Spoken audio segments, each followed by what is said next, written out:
Oh wow, a human fighter, how original. But Yeah, you had the chance to play Drows, Elves, Dwarves, hell even 10 different kinds of furries, but no, you picked a human.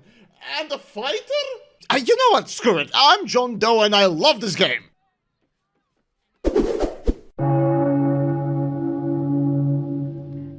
Ah yes, the fighter, the jack of all trades and surprisingly a master of few. You see, when it comes to the human fighter, well... Human was the most popular species, followed by Elf, Dragonborn, and Tiefling. While the fighter remains the most popular class, I do think 2024 could be the Goblin Warlock's year. Nah, but despite that, there's a good reason why a human and a fighter is often picked as a combo. Well, besides being the familiar and simple feeling, it's also very capable and powerful. But that said, you can still fuck it up, so how about we not do that? So, like a trusty ass scratcher, you'll be relying on all manner of close-range metallic penetrators from the standard closet of pleasure. Though socially distanced penetration also does not go amiss with a fighter.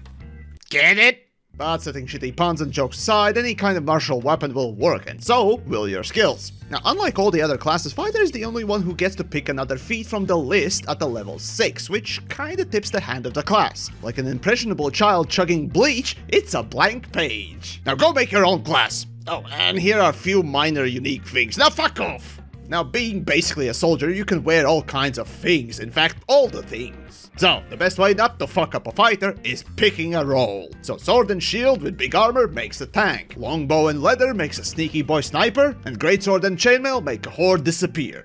So, fighter is basically plastic to environment. Now, unlike all the other classes out there, you'll eventually get the second extra attack, and pairing that with Action Surge, with those 6 attacks you'll be able to pump out so much damage that any spellcaster and monster will turbo evacuate their bowels. Now, in normal D&D, you can take however many naps you can possibly fit between fights. So along with the Warlock, you'll be begging for short rests after every encounter, while in Baldur's Gate you're limited to only 2. And I gotta tell ya, that second wind is a hell of a drug. And at this point I'm convinced the fighter is going off in the woods constantly to do lines of coke off of Warlock's butt cheeks and calling it healing. But you know, whatever. Alright then, time for some leveling. Now, for stats like glassing someone in the bar fight, it's pretty straightforward. If you do the stabby, pick the strength. If you're doing the remote stabby, pick the dex. If you are pretending to be a lizard, Larry, don't drink or watch Bleach. I mean, for spellcasting, you're gonna be using Intel. But anyways, on the level 1, right off the gate, you get the second wind, which doesn't stop being useful throughout the game. Maybe less so later, but still. That is, as long as you don't forget to use it. Here, you'll also have to choose the fighting style. Now, here doesn't limit your character from doing other things, but the fact that you get a decent bonus, it kind of forces you to stick to that chosen weapon or style. And though there are no wrong answers, dueling and archery stands out a little bit. But at level 2, you get the godsend feature, the Action Surge. Ability to make 2 attacks this early on only is reserved to maybe variant human with a great weapon master, and even then only if you make a kill. So thanks to this ability, you can turn a fighter into a burst damage machine. Well, that is as long as you let him take the coke sniff break. Right, with the level 3 we got the archetypes. Battle Master. You inject your fighter with a drug called Superiority Dice, and the result is... Champion simply deals more damage, while Eldritch Knight is what happens when the fighter has sniffed a little too much coke off of Warlock's butt cheek and decided he can do Hocus Pocus too. Hey kids, wanna see a magic trick? I'll make this long ass spear disappear! Who's first? No, not that kind, Jesus, this kind!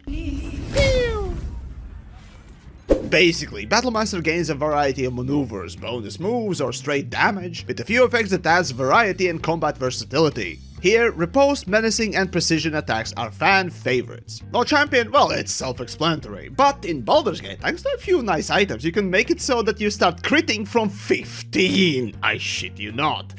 Oh, and like a friend mentioned it to me, the Champion fighters essentially are gamblers. You're crit fishing, that's basically what you're gonna be doing. And I know we're all rolling dice, even if it's digital. It's not exactly the best way to play a game, now is it? Say no to gambling. However, we're here not to fuck up, not power game. And speaking of Eldritch Knight, it's basically a bastard child of a Pact of a Blade Warlock and Arcane Trickster Rogue. It's got a few nice spells, but nothing too fancy. And of course, because of the name, it's the typical edgelord pick as well. But hey, it does have the coolness factor with the spells, so what's wrong with that? Well, as long as you remember that you have the spells and how to use them. Yes, I'm looking at you, D&D players. But spell-wise, well, for cantrips, Shocking Grasp, Firebolt, and Minor Illusion especially can be useful. As for the spell slot spells, well, straight damage spells like Magic Missile is a must, especially in Baldur's Gate. But if you're playing around with Minor Illusion, then Grease can be a pretty cool combo. Also, Tasha's Laugh shouldn't be ignored. Just remember, you're not a spellcaster, you're a LARPer. And your power still comes from your fuck-off swords. Oh, and those new to the spellcasting, spell slots are basically like magic bullets. How many spell slots you have, that many spells you can pew-pew. It's OnlyFans time, baby! Alright, I think I've ran this joke into the ground already.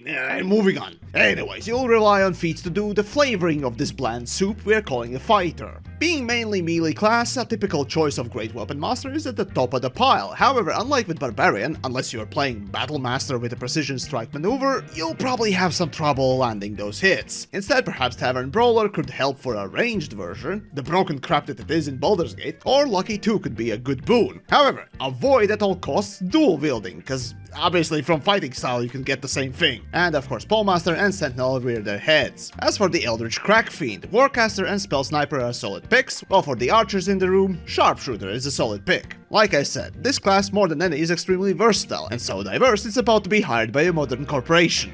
Like other simpler classes, in level 5, you get an extra attack to pump up the damage. And with a level 6, when most of the classes get some cool stuff from their classes, you get to pick another feat. Yeah, at this point, this will be the Battle Master. Wow, I wonder what's next for me. You peaked. What? You peaked. You're kidding! And now come to think of it, it's pretty much true for the rest of the fighters too. Well, maybe with the exception of Eldritch Knight. By level 7, Lyrian decided to roll up their sleeves and reach into the Battle Master's arsenal, and give every character the ability to sniff out all the stats from the enemies by pressing Examine. All the while in D&D, the Battle Master's ability to sniff out a couple of stats is actually quite useful to know. So now, poor Battle Master is only left with one extra superiority dice and a couple of maneuvers. Yay! Yeah, so when I said you peaked, this is what I was talking about. By now, you got 3 best moves already, so you really don't need any more. It's just nice to have. That's it. I mean, hell, it's better than what Champion gets. It peaked at level 3. But as for Eldritch Knight, on the other hand, it gets a bunch of spells and spell slots. And even a cool feature. So, if you've gone this far, you're either really into Eldritch Knight, or you probably should have looked into multiclassing a level ago. But oh well, sunk cost fallacy is a hell of a drug, so let's keep going. With level 8, you get another feat. With level 9, you get the protective feature, which is nice to have. And with level 10, another bunch of nice to haves. But if you peer over the hedge and look at what other classes are doing, well, I guess the term grass is greener always fits quite well. And here, out of nowhere, with level 11, we get the only improved extra attack in the game. Well, not counting whatever the fuck Monk is doing.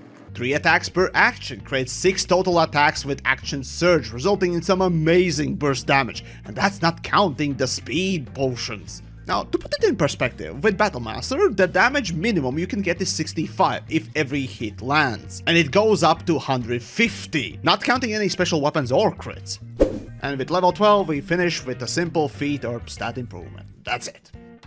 So then, Fighter, while it might look boring as a class past the level 6, it will explode at the 11th hour. I mean the level, I should say, and Shrek face. And like Barbarian, the class is rather straightforward, and with the case of Champion, it can be extremely simple. But the damage and versatility any of the subclasses has is not a joke. Hell, you have to actively try and fuck it up to make the Fighter the biggest loser in the party. So, I guess the only lesson here is, don't pick stupid feats and you'll be fine.